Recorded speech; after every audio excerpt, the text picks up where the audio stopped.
काफी भीड़भाड़ दिख रही है, किस आयोजन के तहत आज आगमन हुआ है आपका दबों में? पहले तो मैं आप सबको पत्रकार बंधुओं को धन्यवाद देना चाहता हूं कि आप सबसे मिलके नए वर्ष में हमको बड़ी खुशी हुई है और हमें अच्छा लगा दबों आके कि हमारा जो आप सबके बीच जो संबंध है, जो संपर्क है दबों के लोगों से, पत्रकारों से, अन्य नागरिक गणों से, उनसे सबसे मिलके अच्छा लगा। आज दबों जो प्रश्न आपने किया है कि आज दबों आगमन हुआ है, पिछले 1 साल पूर्व 5 तारीख को जो तोड़फोड़ हुई थी, अवैधानिक रूप से जो बर्बरता पूर्वक द्वेष भावना से जो तोड़फोड़ की गई थी, उस समय के तत्कालीन मंत्री झोला छाप डॉक्टर, जिनको हम कहें हुड़क चुल्लू भी कह सकते हैं उनको, क्योंकि उनको बोलना करना तो आता नहीं है। उनकी जो शैली है वो इतनी खराब है कि विधानसभा में विधायकों को बंदर कहते हैं, कभी किसी को कुछ कहते हैं, कभी किसी को कुछ कहते हैं। और मैं थोड़ा सब्जेक्ट से हटके बोल रहा हूँ। आज वो नेता प्रतिपक्ष की लड़ाई लड़ रहे थे, नेता प्रतिपक्ष। इससे पहले तो आप डॉक्टर साहब की बड़ी तारीफ करते थे जब आप पार्टी में थे, आज की तवज्जो दे। मैंने कभी उनकी प्रशंसा नहीं की, क्योंकि कभी भी उन्होंने राजनीतिक तौर पर राजनीति की ही नहीं है। उन्होंने हमेशा इस क्षेत्र को एक डेंजर जोन बना दिया और यहाँ हमेशा ही प्रजातंत्र की हत्या होती रही है। जब भी वो चुनाव जीते हैं, लूट खसोट के, बूथों को लूट के, ऐसा कोई चुनाव अभी तक नहीं हुआ लार के इतिहास में कि जिसमें बूथों को ना लूटा गया हो, जिसमें बूथ कैप्चरिंग ना हुई हो। कॉन्फ्रेंस रखी गई है जी, इसका मूल उद्देश्य क्या है? इसका मूल उद्देश्य ये है कि हमारे जो 1 साल पहले जिन लोगों के दुकानों को, घरों को तोड़ा उजाड़ा गया है, हम चाहते हैं कि उनका पुनर्स्थापन हो, उनकी मदद हो। आज सरकार बदल गई है। जो पाप डॉक्टर गोविंद सिंह ने किया था, उनका पाप का घड़ा फूट गया और 1 साल होने तक वो रोड पे आ गए। चौधरी साहब रोड पे आ गए, वो आज वो रोड पे आ चुके हैं। चौधरी साहब, आज सक्रियता बता रही है कि आप कहीं ना कहीं दौड़ में तो नहीं है, विधानसभा से चुनाव लड़ने की उम्मीद तो नहीं जगा रहे हैं? देखिए, विधानसभा का चुनाव लड़ना ना लड़ना ये एक अलग बातें हैं। ये तो मानवीयता और नैतिकता की बातें हैं। किसी का घर टूट गया, किसी की दुकान टूट गई, किसी के साथ अन्याय हो गया, किसी के साथ अत्याचार हो गया, हम उनके यहाँ नहीं जाएं, उनका साथ नहीं दें, ये तो कोई मानवीयता नहीं है। तो ये तो मानवीय बातें हैं। इसको राजनीति से ना जोड़ा जाए, इसको राजनीति से कतई ना जोड़ा जाए, ना चुनाव से जोड़ा जाए। ना हमारा मुद्दा चुनाव है, ना हमारा मुद्दा राजनीति है। हमारा सिर्फ मुद्दा ये है कि उनकी मदद हो, उनके साथ न्याय हो और पूरी ताकत के साथ जिन लोगों ने ये सब किया उनका हम बदला भी लें। क्योंकि इस खून में, चंबल के खून में जो बदलाव की भावना रहती है, तो हम तभी शांत बैठेंगे जब तक कि जिस तरह से हमारे लोगों को तोड़ा गया, हमारी लोगों की दुकानें तोड़ी गई, हमारी खुद की दुकानें तोड़ी गई, हमारी खुद की 20-22 दुकानों को तोड़ा गया। हम जानते हैं उस दर्द को, हम समझते हैं उस पीड़ा को कि लोग कैसे, किस स्थिति में कैसे ये सब बना पाते हैं। तो उनकी खंडन करने की स्थिति में जो लोग दोषी थे उन पर क्या कार्रवाई होगी? मैं वही बात कर रहा हूं कि उन पर कार्रवाई हो। और अभी तक कार्रवाई क्यों नहीं हुई, यही मुद्दा है। इसी के लिए हम लोग सब इकट्ठे हुए थे और इसी के लिए हमने ये विचार बनाया, ये तय किया है। और एक शीघ्र ही, एक जल्दी एक कमेटी बनाई जाएगी। वो कमेटी ये तय करेगी कि किसका कितना नुकसान हुआ है और उसके अनुरूप जिन लोगों का नुकसान हुआ है, हम माननीय मुख्यमंत्री जी को, माननीय महाराज ज्योतिरादित्य सिंधिया जी को ये बात रखेंगे कि कैसे इनको राहत पहुंचाई जाए और कैसे इनका पुनर्स्थापन किया जाए।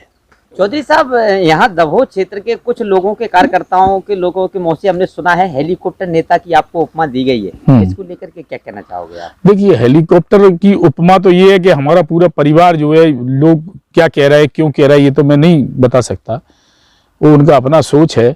लेकिन हमारा परिवार कोई नया परिवार नहीं है। 50 साल से हम लोग, हमारा परिवार यहाँ राजनीति में भी है और राजनीति से हटके भी हम लोग तो सबके अच्छे बुरे में, शादी में, ब्याह में, किसी के यहाँ कोई गमी हो जाए उसमें सब में जाते आते रहे। तो हमारे तो पारिवारिक रिश्ते हैं इस क्षेत्र से, कोई नया वो नहीं हो। हम राजनीति करने नहीं आए, हमारा उद्देश्य यहाँ चुनाव लड़ना नहीं है, हमारा उद्देश्य राजनीति करना नहीं है। हमारा उद्देश्य सिर्फ इतना है कि जो लोग अन्याय और अत्याचार कर रहे हैं उनके खिलाफ लड़ाई लड़े और उनको शिकस्त दें और जिन लोगों के साथ अन्याय हुआ है उसका बदला हम लें। दभोह क्षेत्र के भारतीय जनता पार्टी कार्यकर्ता तथा आम जन के लिए नया वर्ष को लेकर के क्या शुभकामनाएं देना चाहोगे?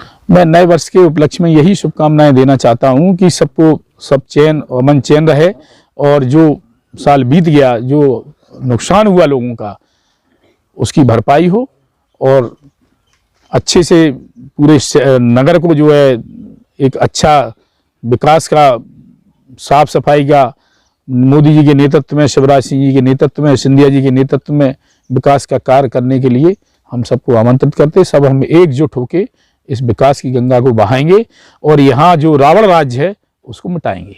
नुकसान की भरपाई की जो आपने बात की है, ये मतलब कब तक होगी नुकसान की भरपाई? आप कब तक और कैसे करेंगे? देखिए क्या है कि इससे पहले जो गवर्नमेंट थी उसको, वो गवर्नमेंट चली गई। अब जो गवर्नमेंट गई उसके बाद फिर जो है ये चुनाव आ गए। चुनाव आने के बाद अब सरकार पुनः स्थापित हुई है। अब ये जो कमेटी बनेगी, सब ये तय होगा, सारा जो लोग आए थे वो सब तय करेंगे। वो बहुत जल्द, हम मुझे लगता है कि 2-3 महीने में हम इस निराकरण पर पहुंच जाएंगे कि किसको क्या मदद करनी है और वो मदद हम पहुंचाएंगे। चौधरी, दबों में इतनी बड़ी आबादी है फिर भी तहसील नहीं हो पाई। यहाँ पे शिवराज सिंह चौहान जी ने काफी समय पहले घोषणा की हुई थी, पर घोषणाएं सिर्फ खोखली साबित हुई हैं। 2013 में भी शिवराज सिंह सरकार ने घोषणा की थी रेस्ट हाउस पर, 2008 में भी घोषणा की थी। 56 गांव की आबादी होने के बाद भी 2 बार नहीं हो रहा है। घोषणा खोखली साबित हो रही है। इसको लेकर क्या कहना चाहूँगा? देखिए, उन्होंने घोषणा की थी, मुझे तो उस समय की जानकारी है नहीं, मैं तो बाद में आया हूँ, अभी आया हूँ। अभी बीजेपी का कार्यकर्ता, एक सबसे छोटी श्रेणी का, सबसे पीछे की श्रेणी का कार्यकर्ता हूँ। लेकिन मैं जिस नेता के साथ आया हूँ, जिस नेता के साथ राजनीति करता हूँ, वो निस्वार्थ भाव की, ईमानदारी की राजनीति करते हैं। और वही यही एक कारण है कि उन्होंने सरकार पलट दी, कांग्रेस की सरकार पलट दी, गिरा दी। और ये आप सुनिश्चित मानिए वो ईमानदार नेता हैं और हम सब उनके साथ मिलके जो आज तहसील की समस्या है उसका समाधान करेंगे। और निश्चित तौर पे आप ये तय मानिए कि इस साल के जो 2021 आया है, 2021 में दबों को तहसील दिलाने के लिए भरसक प्रयत्न करेंगे और तहसील दिलाएंगे। आप एक किसान हैं, किसान के लड़के हैं और किसान से संबंधित समस्या है, आवारा गाय फसलों को नुकसान पहुंचा रही हैं, ये आप जानते हैं, हम जानते हैं। तो गौशालाएं जो बनाई गई हैं, चाहे आलमपुर की बात करें, चाहे दबों की बात करें, उनमें ताला डला हुआ है, बन गई हैं, खुले क्यों नहीं रही हैं? भूमि पूजन क्यों नहीं हो रहा है? आपकी सरकार क्यों नहीं कर रही है उनका? देखिए, हम लोग तो अभी, मैंने बताया ना आपको कि हम लोग तो अभी समझ रहे हैं, हम तो प्राइमरी स्कूल में हैं अभी यहाँ, तो यहाँ की स्थिति क्या है वो हम लोग समझ रहे हैं, अभी देख रहे हैं। और जो समस्याएं आ रही हैं उसको हम अपने नेता तक पहुंचाएंगे, मंत्रियों तक पहुंचाएंगे। हमारे साथ के लोग भी कुछ मंत्री बने हैं, जैसे आपने अभी तहसील की बात की तो राजस्व मंत्री गोविंद राजपूत जी को बनाया है। हम ये आपसे इस बात के लिए आपसे हम सुनिश्चित कह देना चाहते हैं कि मैं शीघ्र ही गोविंद राजपूत को यहाँ लाऊंगा और तहसील की घोषणा कराऊंगा और यहाँ तहसील बनवाऊंगा। ये मेरा दृढ़ संकल्प है, इसमें पीछे नहीं हटूंगा। रहा सवाल गौशाला का, तो गौशाला में पिछले समय जो घपले हुए हैं या जो गौशालाएं बनी उनके नाम पे पैसे खा गए लोग, वो नहीं चल रही, सुचारू रूप से नहीं चल रही। तो अभी जो दौर था, जो 1.5 साल का दौर था कांग्रेस सरकार का, जो उन्होंने गड़बड़ की, उसी का तो कारण है कि उसीलिए उनकी सरकार चली गई। अब नई सरकार बनी है तो नई सरकार के बनते ही कोविड आ गया और फिर उपचुनाव आ गए। तो अब समय मिला है और अब हम लोग उसको सुनिश्चित तौर पे पूरा प्रयास करेंगे कि अच्छे तरीके से ठीक से गौशालाएं चलें और गौशालाओं में ताले न लगें, सही लोगों, सही जगह गौशालाएं खोली जाएं। ऐसा ना हो कि लोग गौशाला के नाम पे पैसा खा जाएं, ये अब नहीं होने दिया जाएगा। आगामी चुनाव नजदीक है, नगरीय निकाय चुनाव 3 माह बाद होने को है, तो इन नगरीय निकाय चुनाव में भारतीय जनता पार्टी किस तरीके से चुनाव की तैयारी कर रही है? कैसे चुनाव लड़ोगे? देखिए, अभी तक तो क्या था कि यहाँ तो आपको सब पता है कि यहाँ पूरी नगर पालिकाएं हैं, किसके हाथ में थी, चारों नगर पालिकाएं कैसे थी और क्यों थी, ये सब आपको किसी को छुपा नहीं है। अब सिंधिया जी के नेतृत्व में हम सब भारतीय जनता पार्टी में आके ऐसे घुल गए हैं जैसे दूध में शक्कर घुल जाती है। अब हम इसके लिए प्रयास, इस दौर में जो नगर पालिकाओं की बात आपने की है, अब नगर पालिकाएं कैसे ली जाएं, इसके लिए हम योजनाबद्ध तरीके से भारतीय जनता पार्टी के वरिष्ठ नेतृत्व से, नीचे के कार्यकर्ता से, बीच के कार्यकर्ता से, सबसे बैठ के समन्वय बना के और चुनाव लड़ेंगे और चुनाव जीतेंगे। तो भाजपा का पहले एक एजेंट आता है कि यहाँ दबों में पुतला जलाया जाएगा कमलनाथ और गोविंद सिंह का, फिर वो कार्यक्रम कैंसिल कर दिया। क्या ऊपर से राजनीतिक दबाव पड़ा कि? नहीं, ये कोई राजनीतिक दबाव नहीं था। चूंकि कार्यक्रम समाप्त होने के बाद हमारे भारतीय जनता पार्टी के 2 कार्यकर्ताओं के यहाँ, 3 कार्यकर्ताओं के यहाँ एक शोक संवेदना वाला समाचार आया और हम सब ने कार्यक्रम समाप्त होने के बाद शोक संवेदना व्यक्त की। उसके बाद वो चूंकि शोक संवेदना व्यक्त करने के बाद फिर ये कार्यक्रम करना उचित नहीं था, तो उस ओर ध्यान नहीं दिया गया। आपने अपने एक भाषण में एक बात और कही है कि मैं विश्वास दिलाता हूँ कि गोविंद सिंह के चारों कार्यालय जो अतिक्रमण है उनको तोड़ा जाएगा, तो क्या संभव है ये? बिल्कुल संभव है, मुझे मालूम है। जैसे आलमपुर में उन्होंने जो समता ट्रस्ट बनाया है, उन्होंने नगर पालिका से रजिस्ट्री कराई, रजिस्ट्री उनकी 2000 फुट की है, बना 4500 स्क्वायर फुट में, तो वो तो टूटना ही है। उनकी तो अधिकांश संपत्ति अतिक्रमण बनी हुई है, तो अभी तक कोई पीछे नहीं पड़ा, पीछे उनके नहीं लगा, पीछे लगेगा, ताकतवर आदमी लगेगा, जिसके ऊपर हाथ होगा, जिसको नेतृत्व साथ देगा, वो निश्चित तौर पे सफल होगा। लाट क्षेत्र में जो भाजपा कार्यकर्ताओं की इस समय जो व्यवस्था है, ये कार्यकर्ताओं को सुनता नहीं है, प्रदेश नेतृत्व भी नहीं सुनता, जिला नेतृत्व भी नहीं सुनता, इसके बारे में क्या कहेंगे आप? देखिए, पहले क्या था मैं नहीं बता सकता, पर वर्तमान में किसी भी कार्यकर्ता का, किसी भी आम नागरिक का फोन आता है या कोई समस्या बताता है, तो हम उसको भरसक प्रयत्न करते हैं कि उसकी समस्या का समाधान करें। जहाँ तक मेरा प्रश्न है, रहा सवाल पार्टी का, तो हमारे जिलाध्यक्ष जी भी, रिसाल सिंह जी भी, सभी लोग अब पूरी तरह से सक्रिय हैं। पहले तो हमारी सरकार ही नहीं थी, बीजेपी की गवर्नमेंट नहीं थी, और वो जो सरकार थी, उस सरकार में किसकी चल रही थी आपको सब पता है।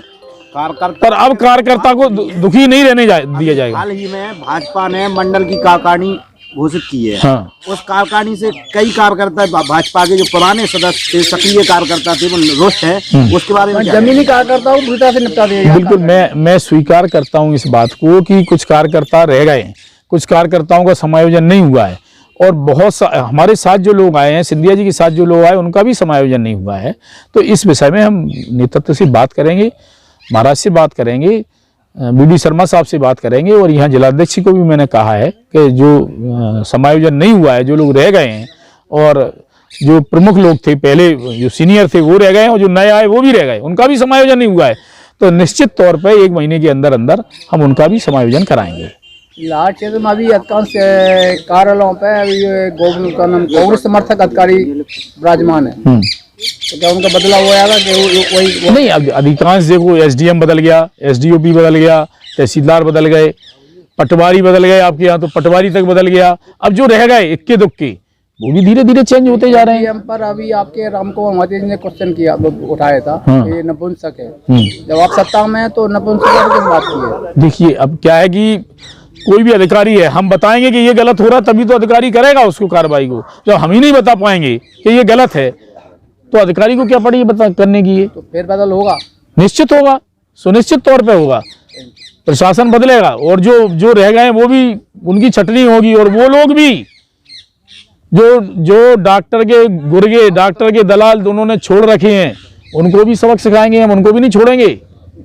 अंतिम क्षणों में दमोह की पीड़ित जनता को नव वर्ष के उपलक्ष्य में आप क्या संदेश देना चाहते हैं? नव वर्ष के संबंध में हम ये संदेश देना चाहते हैं कि जो अन्याय हुआ है उनको न्याय दिलाएंगे, और उनको सहयोग करेंगे, मदद कराएंगे गवर्नमेंट से, सरकार से। और जो आपने तहसील वाली बात रखी, नए वर्ष में 2021 में हम तहसील उनको दिलवा के उनको खुश करेंगे।